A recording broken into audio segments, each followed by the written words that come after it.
hopefully understand that. Generation to Generation Cowboys and Sports Talk. My dad, my partner, my co-host, Cowboy Joe 64. I am your father.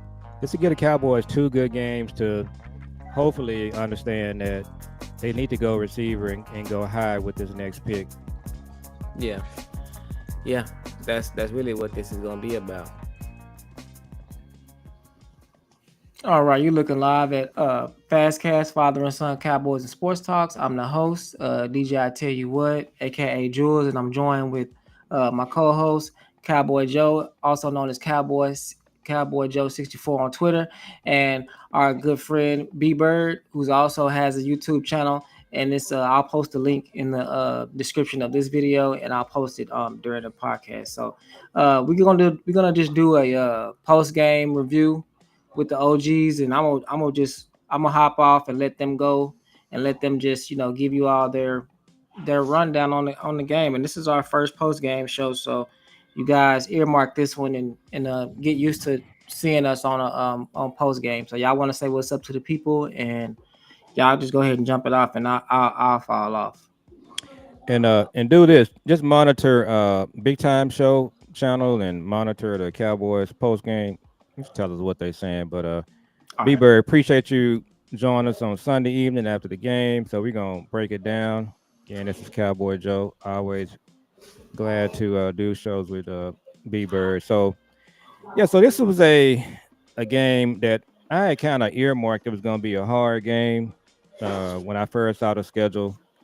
Um, it was competitive the first quarter, going into the second quarter, but some of the things that we kind of have issues with B Bird just came back. And then what really put us back, B Bird, is so Javonte Williams was having a lot of success on the ground. I mean, he was getting a lot of yardage. And then Shady, he put CD in the backfield as a running back and pitched it to him. He ran wide, and the guy came up. It was almost a horse collar tackle. Came down on his ankle. When you see the play, you're gonna think he maybe broke his ankle. Yeah, I saw it. But we're gonna have to wait and see, what the MRI shows. But yeah, I don't understand why you putting CD in the backfield like that. Yeah, so I think I just saw him walking around. He didn't look like anything was going to be a long term. I didn't see him like not walking with a noticeable limp, unless somebody else seen something else. Mm-hmm. I didn't see that. So hopefully he does come back. We need him. It was just one of those games, man. I really want to almost encompass these three games all together and just see what we've done in these first 3 games. We played Philadelphia good, but I think that was more of I don't know what it was. It was kind of fake in a sense because Philadelphia does not want to throw the ball. And as you can see against the New York Giants, who I don't know the last time they scored 37 points and had that many big plays, I think that's more indicative of who we are as a team, because just because Philadelphia chose not to pass on us and just run the ball and keep the game conservative, we thought, hey, our defense may be cooking with gas. But in the last 2 games, man, we've had quarterbacks that aren't Mahomes or aren't Allen, you know what I'm saying, that's been ripping us apart. And these big plays have been something that, that's coming back to bite us. But I think really, I'll tell you this, man. When I told you before the show that my stuff is overarching. And so I looked at some things that's going on in the league, which I love Harbaugh as a coach because Harbaugh is just an old-fashioned football coach. I think it's a place in the league for an old-fashioned football coach. I think a guy he has the Chargers at 2-0, looking good. They were in the playoffs last year. When he had success at the 49ers. He had great success at Stanford and also at Michigan.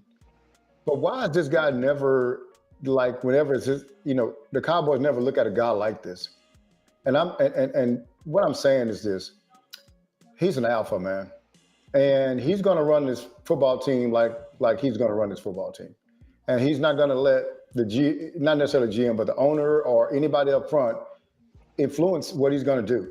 And so once you get all the BS out of there and you just football coach coaching football without the drama, without the Netflix, without all the other stuff, without the Michael Parsons fiasco, and now you just quiet everything around your organization. Now you can just focus on football. That's the opposite of Dallas, right?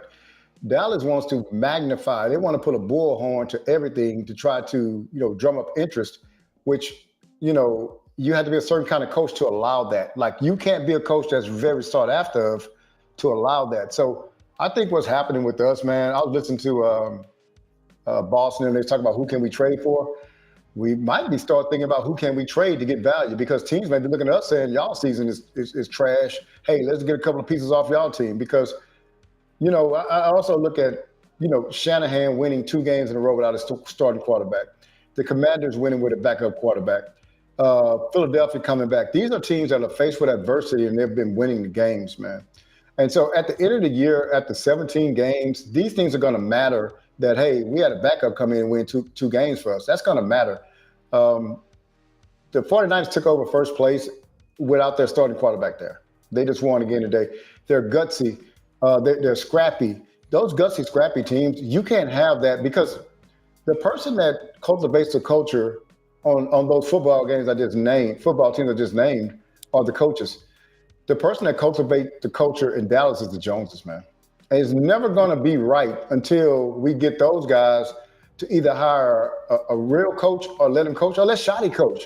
What it is, this team is disjointed. I think what ends up happening, man, I'm sorry for going on with this, but No, you're good. What ends up happening is we play teams with individual players. What I'm saying is this. We play team. People are cohesive as a team. They're a machine. They're a unit. Okay, yeah, my quarterback got hurt. We stick somebody else in there. Everybody else got to step up. We just got good players. We got good players in certain positions, and we say, man, we got this, and you got that. That guy made the Pro Bowl, but they don't play cohesively. Also, too, the mental fortitude of this team, to me, it's one of the lowest I've seen. Like, they don't really have that gut thing to where they go down. They had an, oh, boy, here we go again. Like, they have that all over them, man. And so when things start going bad, they go real bad. They don't have anyone that could turn it around. I often say that we have a lot of thermometers on our team, but we don't have any thermostats. We don't have anybody to set the tone, set the temperature of the room, but we got people that feel the temperature of the room. That's all they do is report the temperature of the room back. They don't set the tone. And so we don't have that. We don't have that in a coach.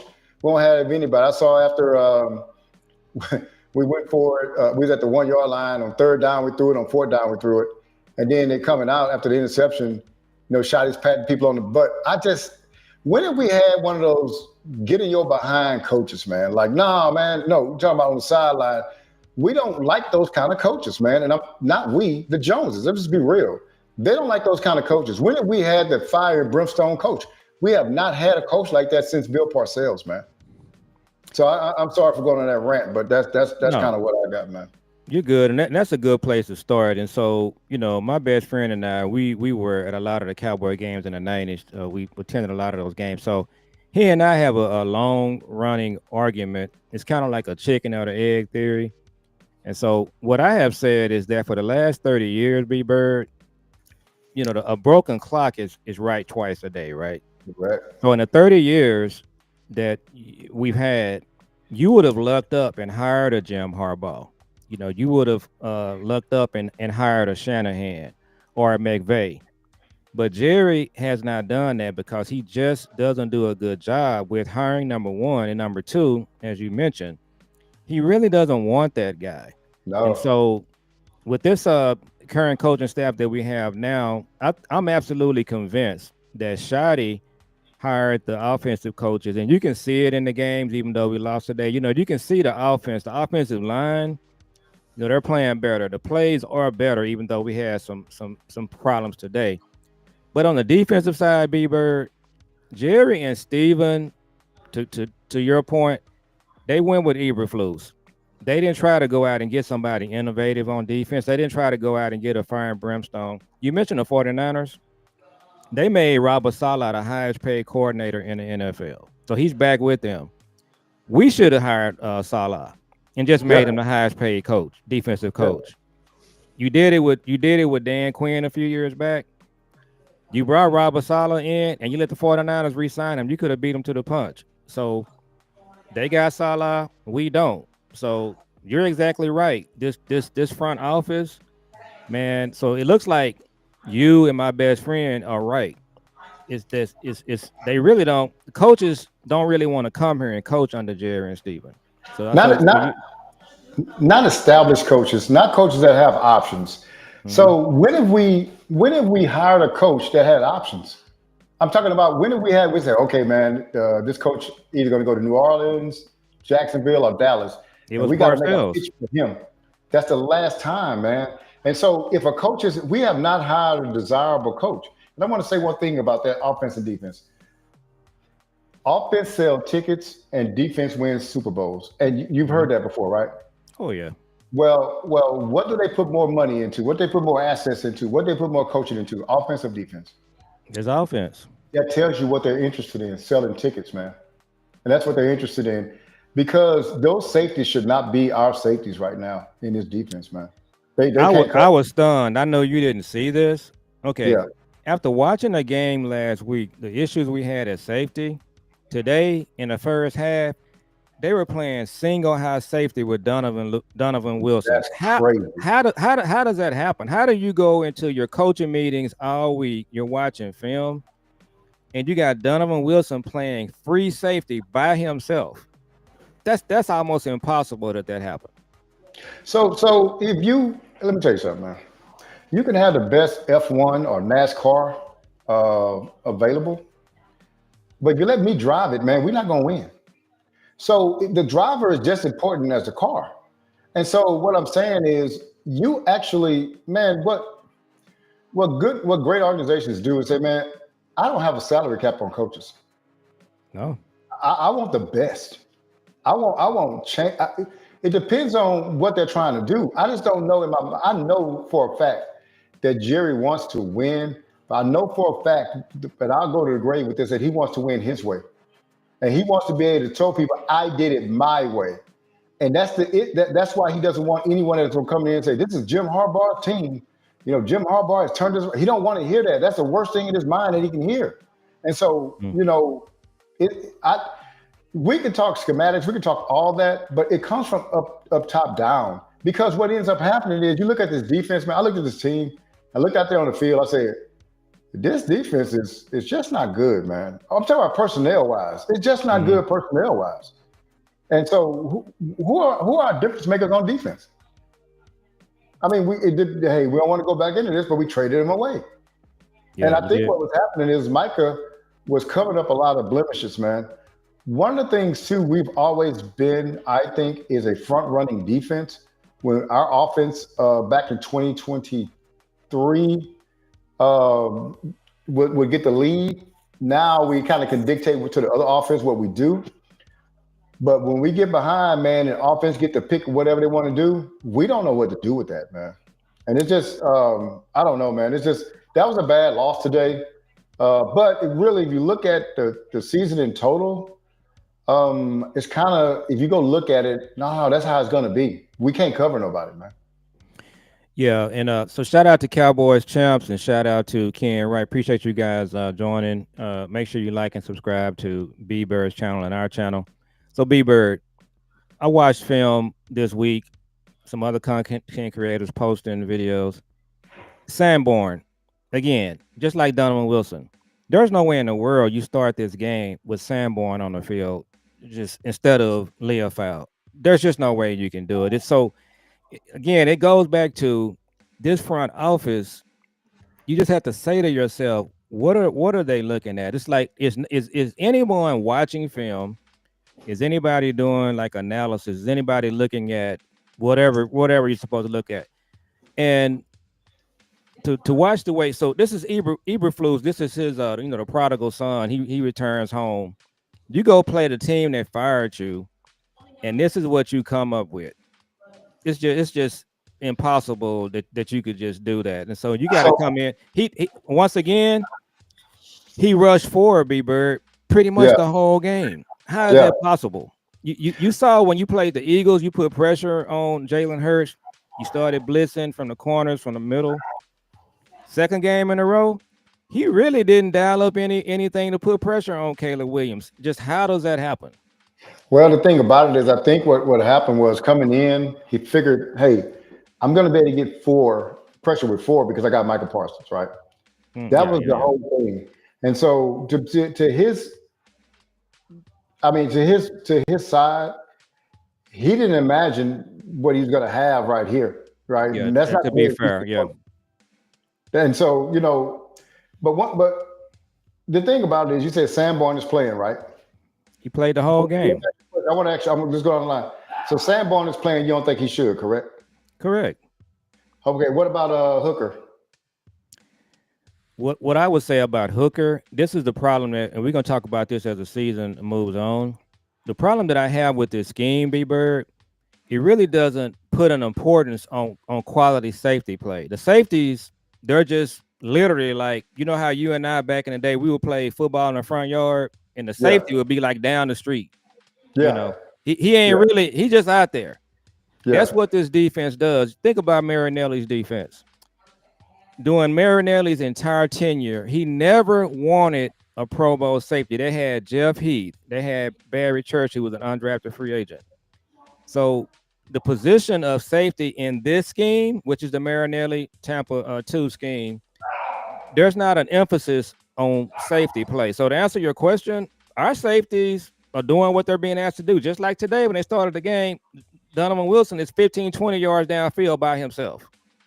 So what is the best thing Donovan Wilson does? He tackles in the box, right? Tackles. Yeah. Yeah. But you got him 25 yards downfield by himself. So I don't think this scheme really wants a quality safety, B Bird. So let me say this. This is what I was trying to get to, and I was trying to get there. Sanborn is a financial decision. They signed him as a free agent in the offseason. Yep. Uh, so you asked me who I think is picking the players. The Joneses are picking who plays every week. And I think Shotty done sold himself down the line, man. I think he done got on board with it. He Yeah. didn't. And you're right, because they paid Donovan Wilson, so they're just telling the coach he has to play. Yeah, and so what about they paid Hooker too? Yeah. So that's what's happening, man. Shotty ain't calling nothing, man. He No, done got he's his stuff. I think what coaches do when they come here with a good idea on how they're gonna win, man. And then they get here and in off season they kind of see some things, be like, whoa, like I should be like, why you pronouncing who's starting in the? And then they keep on going. And you know what they end up doing? Just saying, hey man, look, I'm just gonna coach best I can, make this money, and see how this thing goes. I'm try to coach around these guys because that's just what it is. Some of these decisions are just money decisions, man. They're playing because they're getting paid. And let me say this. This is not exclusive to Dallas, but when it starts becoming egregious, then you got to say, okay, what are you putting? You're putting your ego over production. I mean, are we trying to win here? Or are we trying to do it your way so much? So I just think, man, I don't know what Jerry said after the game. I'm interested to see what he says. But I don't know, man. This whole thing, like, let me be honest with you. If we were who we thought we were, we should not be losing to the Chicago Bears. That's just what it is, right? We shouldn't be losing to them. That's what I'm saying. Like, and then when some people say, what trades would we make? Like, dude, we got to beat the Giants. We can't let the Giants score 37 and let the Bears score 31 on us and then talk about what we need to do. No, again, we need to start looking at giving us some assets to be totally honest with you for the teams that want to make a run. And we should be. We keep going like this. We should not be buyers at the trade deadline. We should be sellers, getting people out. And to your point, they made this trade, which was a foolish trade. What's going to end up happening is, and Green Bay lost today, but if you're not careful, your number one pick is going to be a really good pick. The Packers could be picking in the 20s. Yeah. So it was just, if you're gonna, like you said, they kind of pulled the rug out from Eberflus, but this is what our front office does. You bring this coach in, okay, you hire him, and to go back to where we started. So I had a disagreement with another content creator. This is when when the hiring situation was going on with Eberflus. So when the Chicago Bears fired Eberflus, I told my son, that's going to be our next head coach. It's going to be Eberflus. But they went with Shotty, and then what they do, they did the next thing down and made him the defensive coordinator. So one of the content creators, a guy that you probably don't even know him, he was telling me that it was a lot of teams that wanted Eberflus. I was like, no, nobody wanted Eberflus. It's only one team that wanted Eberflus. It was Dallas. And as soon as he got fired, I'm talking about within a few days, B-Bird, he was Yeah. the number one option and the only option for the new defensive coordinator. And my theory is the reason they did that is because, and they talked about it, I listened to Boss their show during the game. The reason they hired Eberflus is because the Bears are paying part of his contract. That's why Yeah. they hired him. So you get Well, what you pay for. yeah. To back that up, if somebody say, "Well, does that?" They wouldn't be that cheap.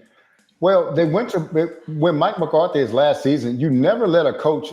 You never have a lame duck coach on your team. Either you're going to sign him to an extension, or you're going to let him go. The reason why you don't is because how can the players really listen to him when they know that this is his last year? They know that the team don't believe in him. Why? Because they have not invested in you. So, but what Jerry said was his quote was, "Well, they said, well, Jerry, I thought why you didn't get rid of McCarthy before the season." And he said something like this. I'm paraphrasing. He said, "Well, I'm not going to be paying a coach to be at home. So you mean to tell me you would just put up a season to say, well, now here's the deal. You would give away a season to save $4 million for the salary of the lowest paid, second lowest paid coach in the NFL, and you wouldn't say, hey, let me go look at Belichick. Let me go look at this guy. Let me go look at that guy. You wouldn't say that because of $4 million? What are we doing here? You have the most valuable sports franchise in the world, and we worried about $4 million, the cheapest head. For one thing, how is the most valuable franchise in the world? Well, how do they have the second out of 32 teams? They got the 31st paid head coach. Now here's the deal: we don't even know what shot he's making, but No, I bet you that's why we don't know. Yeah, that's why we don't know because people brought that up. They're not putting that out there. We don't know what shot he's making, but I tell you what, I bet he's 27 on down. Oh yeah. So when you say that about Eberflus, and that was attracted to them, well, when they don't want to spend money on to let McCarthy go a year earlier, yes, I can believe that. Yeah, and to your point, I'm gonna say this to piggyback on your point. Why would you just sacrifice a season? The other disturbing part of that equation, you haven't been to an NFC Championship game in 30 years, and you're like 85 years old. So you don't have, Father Time is undefeated. You're not gonna be here that much longer. So that being the case, why don't you have a sense of urgency? You just man, these guys. And I was out there the other night. I went to a wedding last Sunday. I drove by the facility to Star. Have you been to Dallas lately? Have you been out there? I hadn't. I went to the Star about four years ago, maybe 4 or 5 years ago. So when you go out there now, and this is real old school. You remember we used to watch the Jetsons? You know how they were like the future. Yeah, I remember that. Yeah. When you drive past the Star and that whole thing out there, B-Bird, it's like something like out of the next century. It's just state of the art. It's like 5-star restaurants, hotels. They have a hospital. The hospital I actually work for, by the way, they're in the parking lot. This big old huge medical facility. So question that we got to ask ourselves every year, B-Bird, is how do you have a $1 billion facility, but you approach your football team like it's your local gas station. You just stopping by, just no name, whatever. So winning the Super Bowl isn't okay. So let's take the psychology of this. Jerry's won Super Bowls before, but did he get fulfillment from winning those Super Bowls? No, because he wants to be the main center. He wanted to be the main center in the 90s. And after the two Jimmy won, he won the one in 95, and he thought that was going to be it. This is going to solidify me. And everybody said that's a team Jimmy built. Like, that's just remnants of the team Jimmy built. And we never went back again. So it's not the fact, like you say, like he's 85. No, he don't want to be 85 years old and win because of a coach. He wants to win because of him. He wants to stand on there and say, hey, it was me. Give me all the glory. Give me all the honor. If I can't get that, I don't want to win no other way. And so he's put all his coins in a bucket for that. He's not putting it anywhere else. He don't care about It's just not fulfilling to him, man. It's just not. And so that's the issue we have. That's why, you know, because, and you say urgency. Let me tell you, the urgency part of it is if you're urgent, you don't trade Michael Parsons. That shows a lack of urgency. That's going backwards. You know what I'm saying? So I don't know how we even get out of this, man, unless like my pastor is a big football fan, but he's not a Cowboy fan. He said, "Man, y'all won a good game last week. I know you was happy." I said, "Well, I was happy with the win." I said, "But it is a little something in the loss." And he said, "What you mean by that?" I said, "Well, I say the more Jerry gets embarrassed, then maybe something will come saying, 'Oh man, this is embarrassing. I got to do something different than this.'" Because until he's embarrassed and shamed, he ain't gonna do nothing else. And that might not even do it, man. But that's the hope I'm putting in there, right? I'm putting in there that some of this stuff just gets downright embarrassing, and then the questions from say 105.3 for the fan, or we get some outside media that come in and ask some pointed questions that put him on blast, and some of these talk shows talk about him or whatever. But until that, man, I just don't see a change in it, because at the end of the day, man, we got to look at this team and say, do we have the personnel to win? Like, are we better than the Rams? Are we better than Green Bay personnel-wise? Are we better than 49ers personnel-wise? Are we better than Philadelphia and Washington personnel-wise? And I say, I don't really think so. But then you say, are we better than culture-wise? That's an absolutely no. No, we're not better than them culture-wise. We are on the minus side of culture. And so I just don't see, I really don't see a lot out of this coming out of this team this year, man. And if you look at what Vegas had us winning, I think they had us winning 7.5 games. I think it was somewhere like that. And if you want to talk about unbiased, man, when you talk about money, Vegas is unbiased. They don't care about the Cowboys and hating the Cowboys and loving them. They just look at it and see what's there. So we kind of on pace for that 7-win or 7.5-win season right now. So going back to the game, I think in the Philly game and in the New York game, our offense, they were able to, keep the pace. When we played the Giants scored, we answered. They scored, we answered again. Today, we had a couple of drives where we went 3 and out, and that's what you cannot do if you're Dallas. If you have this defense, Dak, you guys on the offensive side of the ball, they cannot have 3 and outs, because that's just gonna hurt us. So, the first 2 games, they were able to keep up. Pickens overall had a good game. He had a big drop to turn into an interception. So, we got the players offensively that'll keep us in games, but what you cannot have is the 3 and outs. Running game actually looked good. Dak, he looked good for the most part, but he didn't really get any help. And then when Dak is doing 3 and outs, defensively, you cannot give up points. You just can't. Well, I think you're right, but what that does is when your defense is like that, it puts so much pressure on your offense to be perfect.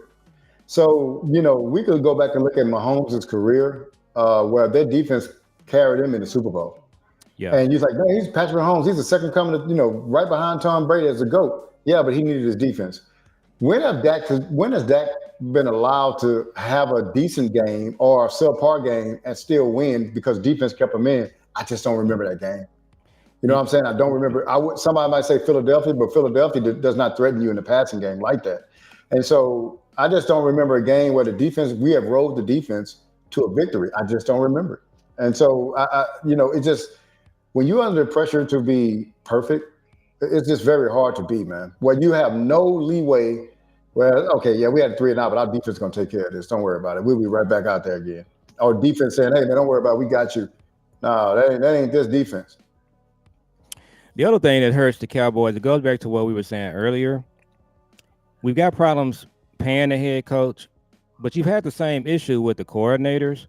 So the Kansas City Chiefs, Steve Spagnuolo, he's been one of the top defensive coordinators in the last few years. Yeah, Jerry had a chance to hire him a couple of times, and he didn't. He went with Marinelli. So what we're talking about with the head coach, he hasn't had he hasn't done a good job of hiring the coordinators. Now, Dan Quinn was probably the best one that he hired. Yeah. And to Dan Quinn's credit, you know, he was innovative. He really discovered Michael Parsons. Michael Parsons was drafted as a linebacker. Yeah. So Dan Quinn really discovered that he could rush the passer. So Dan Quinn had some innovation over the years. But what Jerry did with this defensive coaching hire with Eberflus, he has no innovation. If Michael Parsons was a rookie right now, B-Bird, Eberflus will be playing him at linebacker because he doesn't have the innovation. He's not that kind of coach. You just brought in basically a Fred Flintstone coordinator. That's what you're paying him. That's what you're getting. That's what you're going to get. And you're getting what you pay for, right? Like those coaches that you named, they come with a price tag. And somebody said this, and I want to paraphrase this too. They said, really, if you take the star off the Cowboys, you see how they run their front office run things, you see how they do the coaching staff. Say, really, if you take everything away, you think they're the Jacksonville Jaguars or the Chargers. Yeah. What I'm saying is this: they run this thing like a second-rate NFL team. Like, hey man, we don't make that much money. Hey, we got to get this coach. Hey man, we got to pay this. We can't get that good head coach. We got to get the mediocre one. We can't get that good defense coordinator. We got to get this one here. Oh man, we can't afford to pay Michael Parsons. Ooh, that's too much. Man, we just Jacksonville. No, you're the Dallas Cowboys, but you running it like Jacksonville. Yeah. But I was telling my wife on the way home from church, man. Me and her was talking, and she said, "Babe, what's going on with him?" And I said, "Baby," I said, when you have somebody like you have an owner. Say you had an owner. Say okay, let's go here. Let's just say I own Walmart, right? I was a Walton. Well, Walmart is I don't know how many billion-dollar industry. I would buy the Cowboys, and I would say, I'm going to find me a president, and I'm going to find me a general manager. I'm going to find me and they'll find a head coach. I'm going to let them run stuff. They got to run stuff through me, but that's what I'm going to do. Okay, why can't I run it? Because I got Walmart to run. I ain't got this. This is kind of my hobby. So I'm going to get this hobby to people that know what they're doing. I'm going to come in and go to my luxury street and have people come out, and I'm going to do all that. But man, I might come in at the start of training camp with the first thing, but I'm out. Call me when y'all need me. Well, you know how Jerry Jones makes his billions? Through the Dallas Cowboys. And that's why he's so hands-on. The issue is if he had another business that superseded the value of the Cowboys, that brought in more income than the Cowboys, then he'd be on that and let other people run it that was football people. He'd hire the best people. But since he don't, he got a lot of time. But somebody told me this before. They said, let me tell you something. He said, rich people buy sports franchises to become famous. And that blew me away, but I started thinking about it. It's a lot of people that make billions of dollars that I don't know. I wouldn't know their face at all. But sports owners, I do know their faces. And so what it is when a guy gets really rich and he can go to Walmart and nobody knows who he is, but he's worth, $30 billion or something like that. Now he craves to be known for making $30 billion. Well, what do? I want to buy a franchise. Why? Because now my name comes up a lot associated with this team and it gives me a lot of more fanfare. Mind you, Jerry Jones is not only rich and owns the Cowboys, he's also famous. I went to a game a long time ago. They scrimmaged the Oilers. That's how long ago it was. And Jerry was on the field, and I think it was at Robinson Stadium. Jerry was on the field, man, and he went, and people was walking up to him with money so he could sign dollar bills and all that other kind of stuff. And I looked at that and I said, this guy is really famous, man. And I said, would I ever do that? I would never get, we don't really get autographs anyway, to be honest with you. But I would never go to an owner for an autograph. Why are you famous like that? Like, why would I need your name? Because you keep it in the media. And fame is addicting, man. It's addicting. And that's why the Joneses love their radio shows. They love Jerry does his post-game thing. It's addicting, man. Netflix, all these specials. It's addictive. Fame is addicting, man. You love, and people get addicted to fame, man. So I went on a little rant there, But that's just kind of what I think of the whole situation, man. It's just a bad thing, man. We don't run this franchise the way it should be run. And then to your point, and I haven't watched the documentary yet. I'm not gonna Me watch either, it. and I'm not. I'm not gonna watch it. I'm not But watching it. one of the things he talks about on the documentary is he really wanted to buy the San Diego Chargers. Oh, He was trying to buy them, and yeah, the deal fell through. But just think about this. If we you can look at it this way. So he's the owner of the Cowboys, but he was trying to buy the Chargers at first. So just think to yourself, what would the San Diego or LA Chargers look like if he had bought them? The answer is it would look like we look. He for the last yeah, 30 years, the Los Angeles San Diego Chargers would have no NFC championship games. that's right. They would be doing all the kind of goofy stuff he's doing. If the Los Angeles Chargers had Michael Parsons and they traded him, you would say, well, it's the Chargers. Yeah, But that's what's happening here. The stuff that's happening here with this franchise is so goofy. It's so counterproductive. And I talk about this all the time on our show. The company that I work for, I worked for FedEx for 33 years. The guy that owned FedEx, his name was Fred Smith. He was a Marine. Okay. yeah, The company was all about innovation. They was always updating. If you had to look at just millions of reports because they was always trying to figure out what the next move was. They saw this company over here doing this. They didn't say, well, this company is doing this and we're gonna do something different. They was like, no, we're doing this. Matter of fact, we're gonna do what they're doing. We're gonna make it better. that's right. Just think Chick-fil-A, just how they run their business, how efficient they are. Yeah, What's so perplexing to me with this man and the whole organization is just they don't do any forward thinking, forward planning. They don't do, the adjustments. And then when they do get ahead, B Bird, they take a step backwards. So I'm gonna take you back to 22, 21, whatever year it was. So Amari Cooper was your number one receiver. The year CD's rookie year. Okay. yeah, Instead of them saying, okay, we just drafted our future number one receiver, we got Amari Cooper, we just gonna build on what we have and keep it moving. They trade Amari Cooper and sign Gallup, who's coming off knee surgery. So yeah, again, you took a step back when you didn't really need to, and they gave him away, by the way.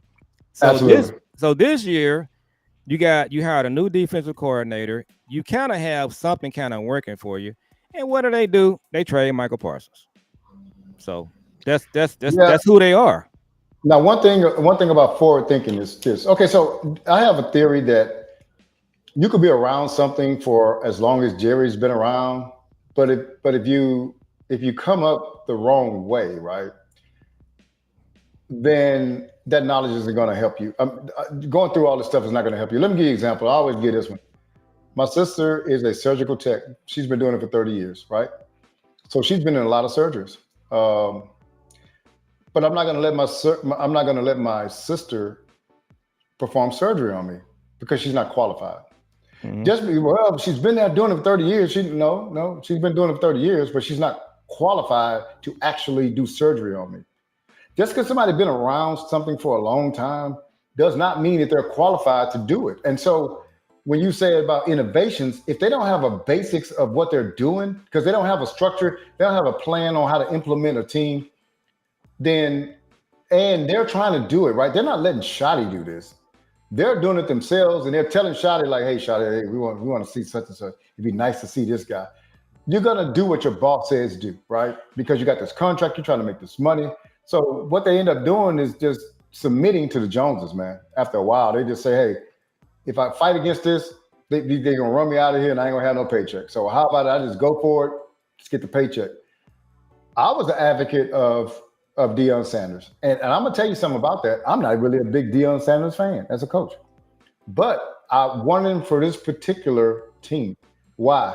Because I needed somebody with an ego big enough to say, hey, man, look, you ain't going to have me out there looking bad, Jerry, Steven. Now, I got to go back to talk to some of these football dudes, and they're going to be like, oh, man, you let them boys run you. And he ain't going to do that. So what's going to end up happening? And then also, too, when Jerry tried to use the media, guess who else got a bullhorn in the media? Dion does. That's kind of why I wanted that to happen, just to come in and say, "Oh, I got somebody on this side that's trying to rebuild his culture." And now, Jerry, no, we're gonna fight on this one. You know what I'm saying? If them boys ain't play, if Sanborn ain't playing good, nah, man, we paid him. Jerry, like, hey, we paid that guy big money. We don't want to see him on the bench. Well, tell Jerry, when he start playing better, he won't be on the bench. But until then, we're gonna put him on the bench. Well, I just think that I'm sorry, Jerry, I'm the head coach here. Now, you gonna let me go, or how we gonna do this? Like, if you're gonna fire me, go on fire me. But I will go on a doggone media circuit talking about everything that's going on here. Why? Because you ain't gonna have me out here looking bad in the streets. But what we keep getting these subservient coaches, man, that give no pushback, and all they want to do is like, hey, man, I'm just here to get a check. You know what I'm saying? That's what Shotty gonna be after a while, man. So I didn't notice it during the game. So apparently some of the defensive players were wearing arm wrists, so they can look at the play. So again, yeah, I heard that. It's like, man, what's going on? And Brian Broaddus, he talked about them playing a Monty Kiffin defense. Man, Monty Kiffin, you talking about Monty Kiffin, you going like Fred Flintstone. So this is, you had an entire offseason to plan for this, and you pulled the rug out from under the coaches' legs when you did the trade. And in fairness to Eberflus, I think, last year we saw Zim. It took Zim a few weeks to kind of, get his bearings. One of the first things that Zim did was he stopped playing Donovan Wilson as safety. But the franchise that saw Zim make that adjustment, you actually have somebody rolling out a defense with Donovan Wilson playing free safety. And Diggs, and I can't remember if I talked to you about this.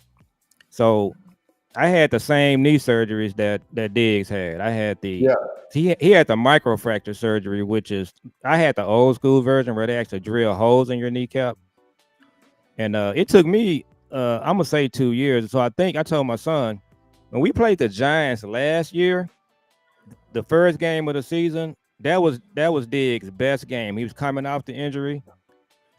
But after that first game, B-Bird, he started having soreness and knee problems. So kind of what we're seeing with Diggs, he played good against Philly, the snaps that he played.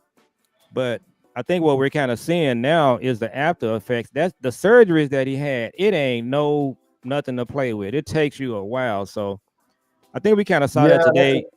You probably were in church. He was in one-on-one. He kind of slipped, kind of tripped up a little bit. But I think what we're seeing now is when you come back off that injury, what Steven and Jerry do too, B-Bird, when they're paying you, they want you on the field no matter what. They put pressure on you to come back on the field, man. They do. That's not good. And they come back early. And so one of the things, I was rooting for Diggs. He's one of my favorite players on the team, probably my favorite player on the team. But I said, man, I just don't hope. I hope that he's right to whereas he can come back and perform, the way that he should, that we've seen him do before. And just over the first 3 games, I don't think he's there, to be honest with you. And I think what's happening is it's one of those things to where sometimes players regret going out there playing not 100%. They're like, well, I'm getting blamed for it anyway. Yeah, you are. And so you need to get especially in Dallas with this microscope on you, man. Look, you better come back. If you ain't ready, just go on IR for 4 weeks and continue to rehab until you are ready. But don't come back here because they ain't gonna. Hey, look, when Jones already then threw you under the bus, it's amazing to me that fans turned on Micah so fast after Jones did his media circuit. They turned on Micah, right? And so, but that tells me that sometimes it's not about football, man. It's about something else.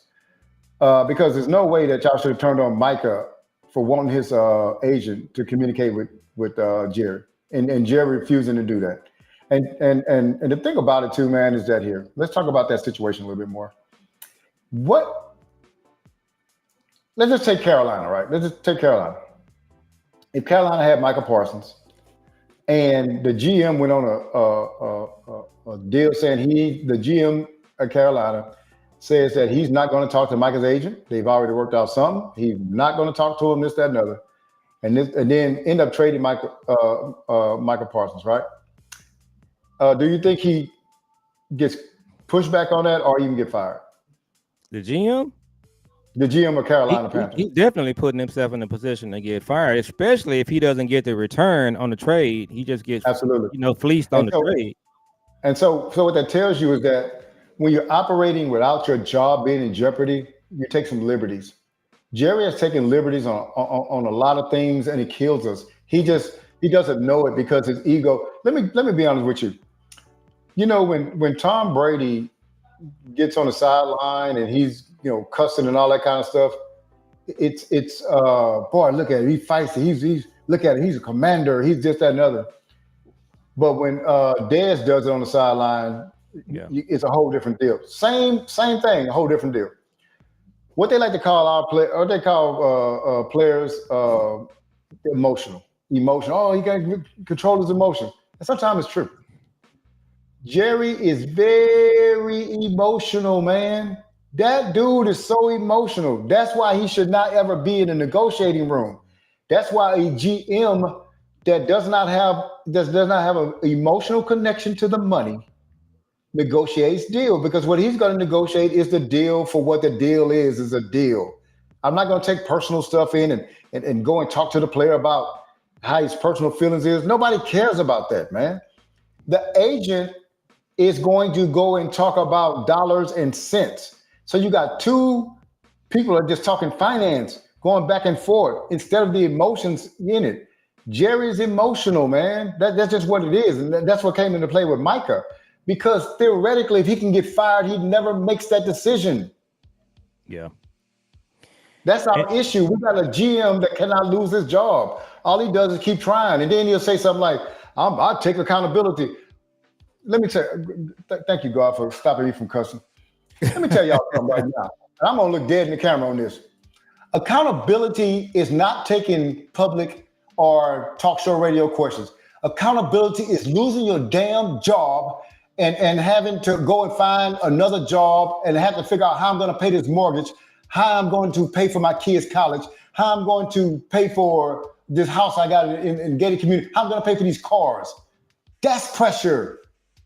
Accountability is nothing. What have you ever been accountable for? Yeah, well, I made a mistake. What's the consequences to your mistake? There's no consequences to you making a mistake. There's no consequences to you trading Parsons. There are no consequences for you franchising tag Dak Prescott and all the other people you use the franchise tag on that cut the salary cap down. There's no consequence for you or Steven. Y'all just playing with y'all toy.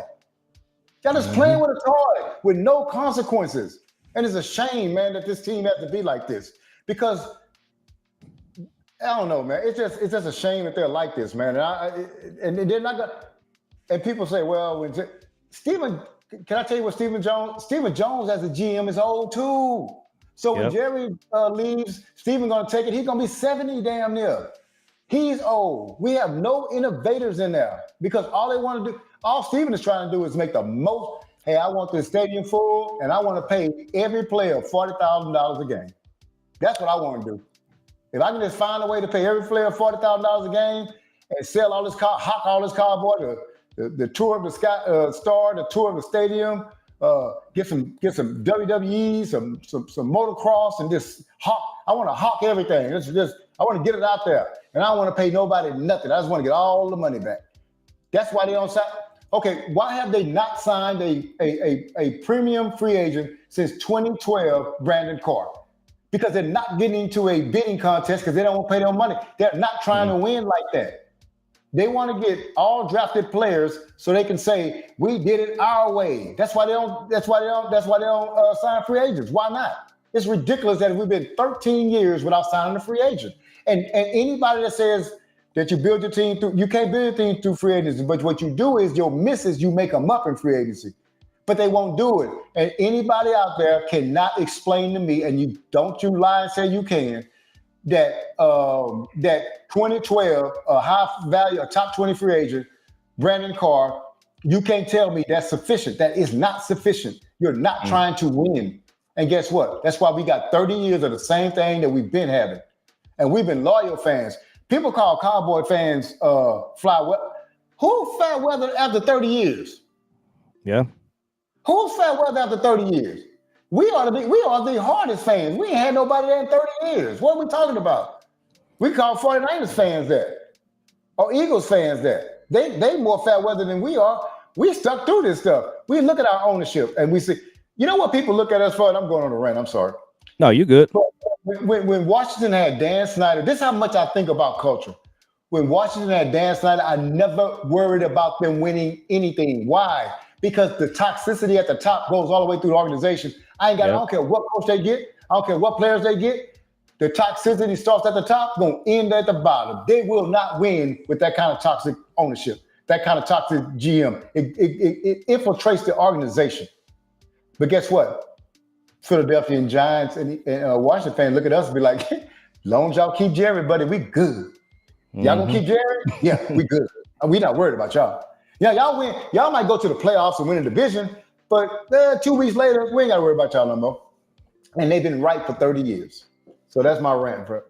I'm sorry about that. No, you're on point. And to your point, it was 3 franchises that hadn't been to the NFC Championship game. At that point, it was 28, 29 years. It was Dallas, Detroit, and Washington. What they had in common, you talked about Washington. They brought in Magic Johnson and a new owner there. They got rid of the toxicity. Yep. The Lions did the same thing. They have a young general manager. Yep. They went, they changed the cards in the deck completely. But this franchise right here, we're the last team with no NFC Championship game in 30 years. And we're looking at 31 because this guy, what they put together this offseason, the way it was handled, and Jerry's out there on the media circuit with this contract situation, I didn't really think they could screw this up. I just think that there is no way you can screw up this contract with this player. But what it came down to, it was money. He really didn't want to pay him. He really didn't want to pay Dak. No, they didn't. No, they don't believe in that. They don't believe in that. But if anybody could screw up this deal and screw up this team, the guy that you saw out there on all these talk shows, I was just like, man, this thing right here, you cannot mess this up. But they will. And by the way, these draft picks that they got in the deal, they absolutely would screw it up. They will. That's what they do. They will. They'll screw it up. Absolutely. But then here's the deal. If they hit on the draft pick in 4 years, they're gonna do the same thing to him they did to Michael. Well, in 4 years, Dak is not on your team. You don't have your quarterback, and you just started the cycle all over, and it's just getting us back to it's just bizarre, and you just watch it in real time, and you just say to yourself, like, what in the world are they doing? They're not doing no kind of adjustments, no kind of course corrections. And then Steven, this thing that about the Michael contract, B-Bird, they basically went 0 for 5. What I mean by that is Steven, the kids, the grandkids, somebody didn't stop him and just say, hold up, wait a minute. You shouldn't even be talking to this player in the first place. The player is talking to you. So we're going to just restart the whole thing, get everybody on track. And then what's really disappointing is Mike and his team went back to them to try to make amends. And they told them, absolutely, we're not doing nothing with you now. It's like, again, nobody does that but them. But let me tell you this too. So I'm going to get on this too. So out of the whole Michael situation, you know who I'm most disappointed in? Who? Our fans. Oh, yeah. Because what they do is they side with Jerry. I mean, you don't know how many during that time when Michael got traded or right before he got traded or during the game. You don't know how many times I saw in a Twitter post people anti-Micah. So guess what we're doing? We're supporting this incompetence. We are support. Let me tell you something. If this was Jerry in Philadelphia, they'd have been ran him out of there, or at least ran him out the GM position. Because the Philadelphia fans don't care; they ain't gonna show up. And even when they show up, they're gonna have all kinds of signs and everything else. And so you go to some other fan bases, it's the same thing. They care. Our fan bases don't like our players. And it was something I told you maybe before, but Boss said something that was so interesting to me, and I think it's true. Jerry brags about the publicity that the Cowboys give, the notoriety the Cowboys give players, and he's right about that, right? Like Micah isn't Micah if he's at Carolina. He's a good player, but he doesn't have the spotlight. Mm-hmm. But once Jerry goes at the player and it's a contentious contract negotiation, now what ends up happening is the fan base is split. And as an advertiser, you don't want to have somebody selling chunky soup when the fan base is split on you. You don't want to have anybody at Nike so you remember this. Think about this. Dak's first 3 years, he's had way more commercials than he has now. Mm-hmm. Why? Because after Jerry throws you under the bus in the media and everything else, call you greedy and all that, because people already think athletes make too much anyway, right? Some people do. I don't. And so I always think that you'll work with somebody who's going to pay you. But after they give them a little bit of something to bite on, he's greedy. Now you're not even your Q rating goes down. You know what I'm saying? You can't even go out and so when they say, well, you playing for the Cowboys, that's true, Jerry. You're right about that. But damn, you think about if Michael was still on this team right now. Do you think he'll be getting any kind of endorsements or the opportunities that he get now after the fan base is split? No. Yeah. So next week, the circus comes to town. It's gonna be, every day just the circus, the whole nine. And now, like I said, we gotta wait and get the test on CD, but it didn't look good. Probably a high ankle sprain. That's gonna be some time. We'll see. You never know with the MRI, but we're gonna have to go out next week. Man, I don't know how you pull this team together and try to get a win, because here's your problem, B-Bird. Okay. So their coach, LaFleur, he's highly skilled, Yes. he's innovative, they're gonna be prepared, they know what they plan. He's very familiar with Eberflus. They were in the same division. You looking at, if you don't do something, and I don't know what that thing is, you could get blown out of the gym on Sunday night in your own stadium. And here's the other thing. You've been to Cowboy games. I have been. Shout out to Delvin Alberti and Lou's Take. So Delvin and I went to a lot of games back in the 90s. You know what's going to happen Sunday night? About 30-40% of the fans in the stadium are going to be Packer fans. Yep. So you looking at Packer fans being there. They're going to have a friendly crowd. If you're not careful, B-Bird, you could get run out of the gym Sunday night. And I'm serious. So when I was talking about players being thermometers and not thermostats, our fans are the same way. Now, our fans are allowed to be that way because it's been 30 years for us. So we kind of look out for, oh, here we go again. You can get that sometimes when the Cowboys aren't doing well early on. You can feel that if you're in the stadium, you can feel that nervous energy. The players feel that too, right? And so that's almost like when you give a speech and you're supposed to say something, it's supposed to be a funny part that you say and nobody laughs. Yeah. And you're like, oh, this ain't going good. Why? Because I'm not getting the feedback that I'm supposed to be getting from the crowd. So I definitely think that it could be an issue. Now, one thing I just thought about too that may be good that comes out of this offensively is that I think Dak gets too CD centric, right? And I've always wanted Pickens to come into play. Now, I don't know. I know after Pickens had the interception, Dak didn't go back to him. Right? Today? Yeah, he didn't go back to him at all. Now, the next pass, the backup came in, and he threw him a pass, Pickens a pass. Yeah. But and that's one thing I don't know about Dak. Last time, the first game, when Pickens didn't get that many receptions or targets, Big Time said that's because they were slanting their defense towards him. And I definitely have to, because I just got the All-22 last week, so I hadn't had a chance to really delve into it. So I'm going to take his word for it. But Dak with Cooks, Dak didn't really establish Cook as a threat that the defense has to worry about when he was here. He kind of gave some cookies and crumbles here and there, but he never really said, "Nah, if you over there on CD, I'm going to Cooks." He never did that. He just kind of forced it to CD. But CD's not there now, right?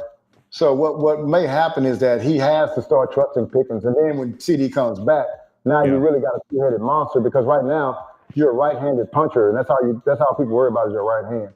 And so sometimes you got to take that thing away and then allow for the other hand to come into play. So I think this might be a blessing in disguise offensively, but defensively, if we're letting teams, mundane teams like the Giants, score 37 and Chicago score 31. I mean, these probably going to be season highs for both those teams.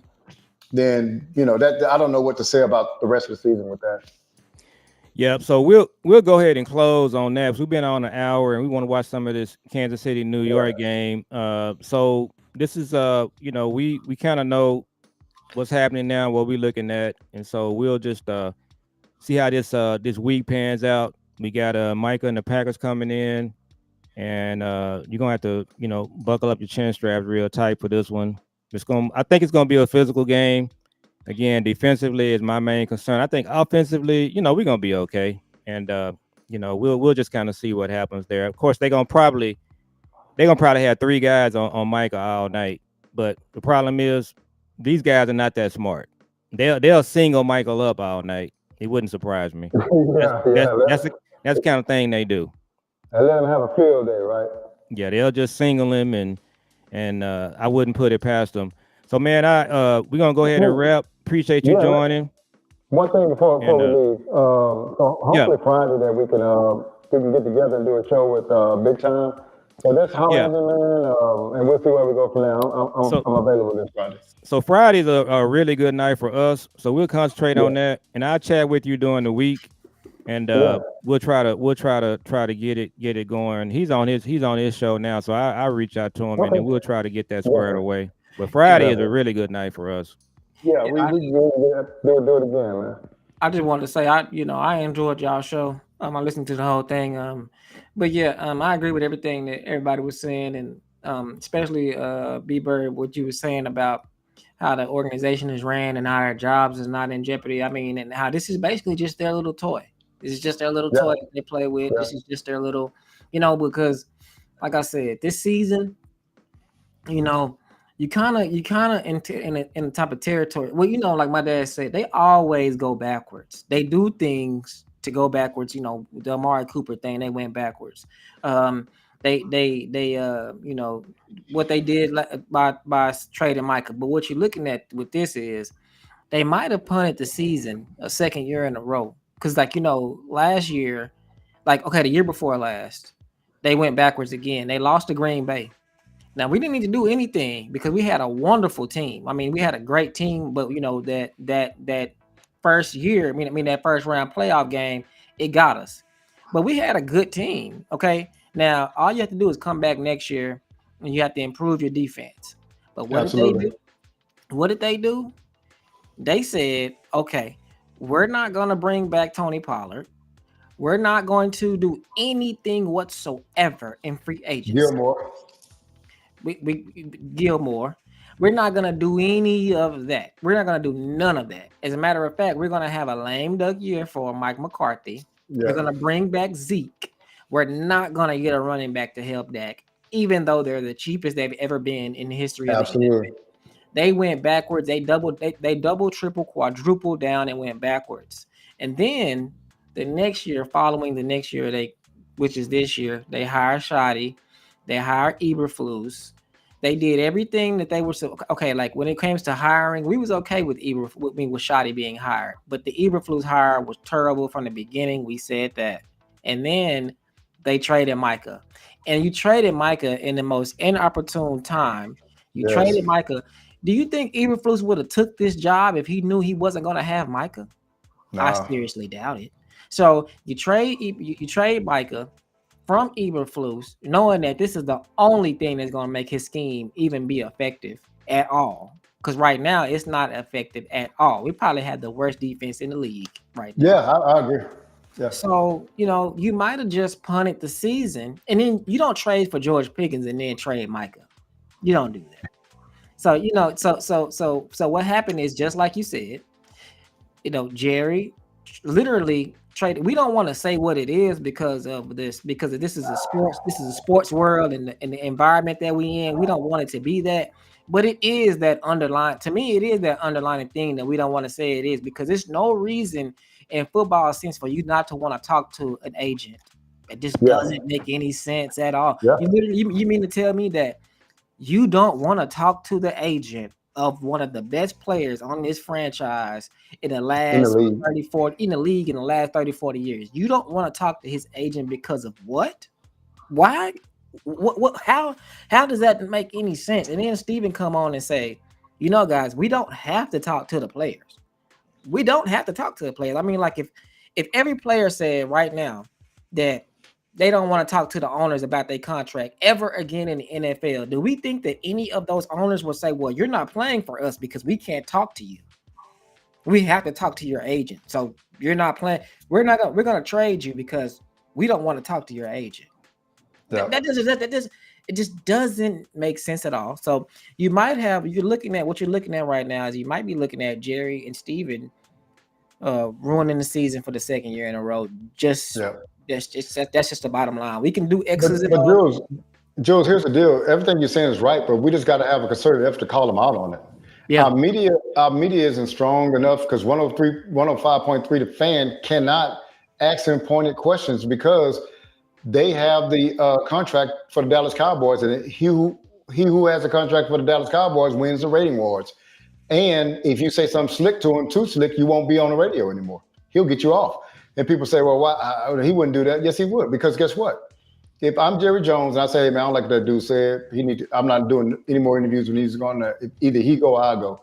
That guy's going to go. That's all it is to it, man. And so I would call it, when you say we're not calling them out as far as fans aren't, or how does he get away with like the Micah thing, the Dak throwing under the bus? It's a normalization of toxicity. We've been so around Jerry and these antics so long, we've normalized some of this stuff, man. And this is not what happens with GMs of other organizations. And people say, yeah, but he's the owner. That's the issue. Not even other organizations, other companies. No company would do these type of things. And then I was telling my dad earlier today, to me, it's starting to go back to these guys' characters. They're just not good people. They're not good humans. They're not good people, man. They're just not good people. You don't just look at millions of people who consider themselves fans of your team and lie to them. And you know you're lying to them. You just lie to them to be lying. Well, let me tell you, no, because see, the thing about it is you got to know your base. And Jerry knows his base. He knows his season ticket base. And he knows which way they skew. So I can go and lie to them. They just want me to lie to them. I just got to feed them something that they can bite onto and go with. And I've said it before. I'm not going to say on the show again.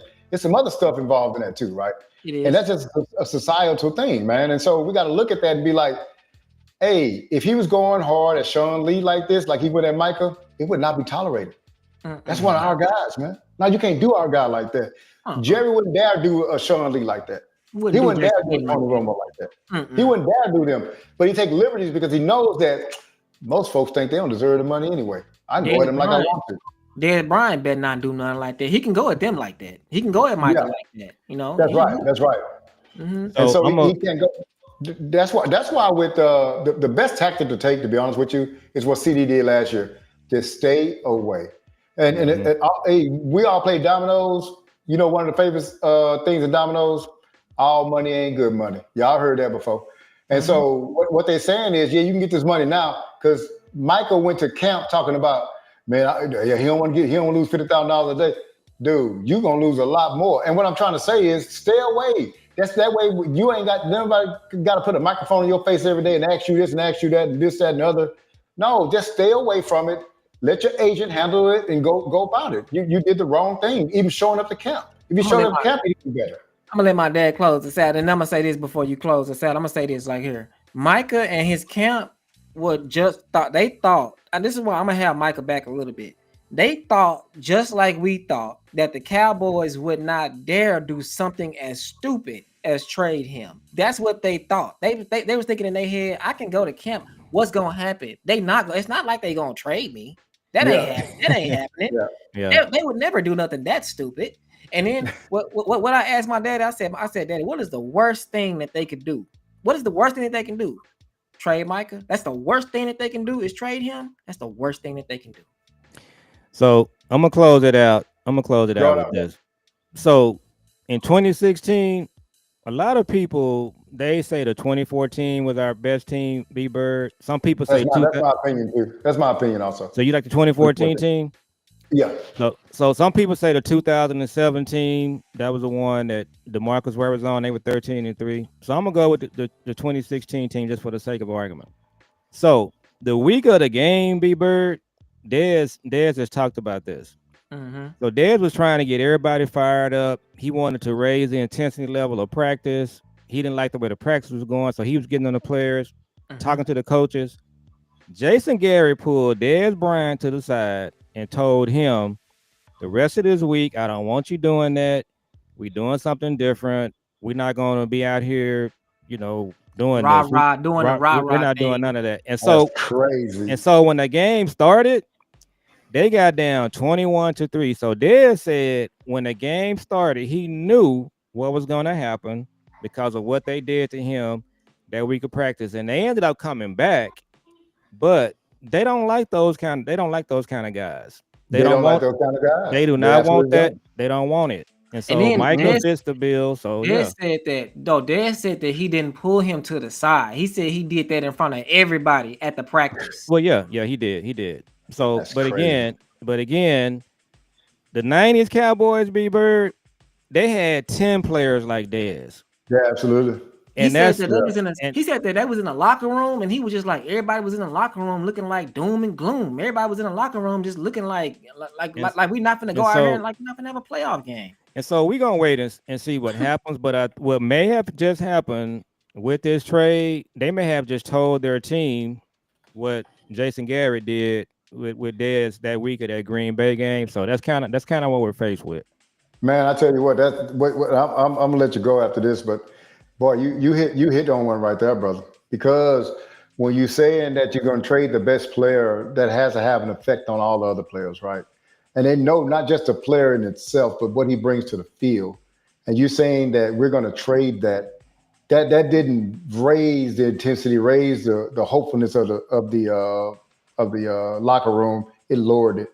So I don't know, man. It's and then it's just like they talking about the whole time they were doing this thing with Micah. They was talking about his leadership and he's a leader. And 105.3 the fan they talking about. Well, he has to step up his leadership. I'm trying to figure out in my head, what are they talking about? He is the leader of this team. He is the franchise face. He is the face of the franchise. He is the defensive coordinator and the offensive coordinator on the other team talk about Micah. The defensive coordinator talk about Micah. The defensive coordinator says, I want y'all to play this position like this brother right here, number 11. That's how you should be rushing. The offensive coordinator say, this game and this game moves how 11 moves. If 11 moves to the right side, we are going to the left. Okay? That's how this goes. And so for them to come out and be like, oh, he's not a good leader, then I don't know what a good leader is then. But here's the deal too. I'm sorry, man, but every player don't have to be a leader, right? Yeah, who cares, right? You can be a great player, just be a great player. I mean, you don't have to be a leader. I mean, you know what I'm saying? Like you don't have to be a leader. You give me 15, 16 sacks a year, I can find leadership somewhere else. He's a leader of men. They talk about Dak Prescott and his master's degree. He has a master's degree in leadership. Now is that going to get you past the Green Bay Packers in the first game of the playoffs? Or what? I don't care about him having a leadership master's degree. That means nothing. So what? Did Roger Staubach have a leadership? Did Tom Brady have a master's in leadership? No. Did any quarterback that we know of that won a championship have a leadership master's? None of that even matters. No one even but this goes back into this thing that the Joneses, they have like a pool of things that they can pull to avoid just saying we're bad. We don't know what we're doing. We don't know what we're doing. We're bad. And they have a pool of things they can just pull at and say, this is, Well, it works, right? They become masters at excuse making, to be totally honest with you. Totally. Yep. Totally. That's it. That's where we are. So we'll hook up with you.